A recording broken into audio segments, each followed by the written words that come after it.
নাচো। আর খেতে হবে না রে, আমার ভাগের কম পড়ে যাচ্ছে। নাচি নাচি বর্মা বলছে আমার ভাগে কম পড়ে যাচ্ছে। ওই দেখো দিদা আজকেই লেবু নিয়ে চলে এসেছে, কালকে ফার্স্ট জানুয়ারিতে।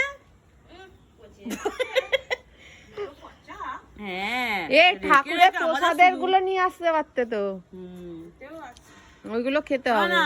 অনেকটা খেয়েছি কিন্তু এবার খেয়ে নে। কুটু সোনাকে আর দিও না। ও তো দেখলেই না তুই লেবু খাবি তো। হ্যাঁ লেবুর দিকে এক্সপার্ট। একবার দেখান, একবার ঝুড়িটা বসান। ওই দেখো ওই দেখো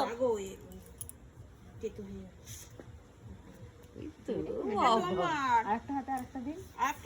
না না ফেলে দেয় যদি আবার শুনে। একটা দিন না কি করে দেখুন। বলো মামি মাকে দাও, মাইমাকে দাও, এই সাধনাকে দাও, সাধনাকে। তোর মাকে দাও, আমাকে দাও একটা, আমাকে। এই তো হ্যাঁ বাবা গুড গার্ল, এটা তোমার না। Good girl. মাম্মিকে দাও, মাম্মিকে, মাম্মিকে। হ্যাঁ মাম্মিকে, মাম্মিকে। মৌসুমীকে বলো, মৌসুমী। মৌসুমীকে, মৌসুমী কই? মৌসুমী, মৌসুমী কই? মৌসুমীকে দাও। এই গড্ডা নদা বাবু কোথায় গেল? দাও। Thank you. নে না এটা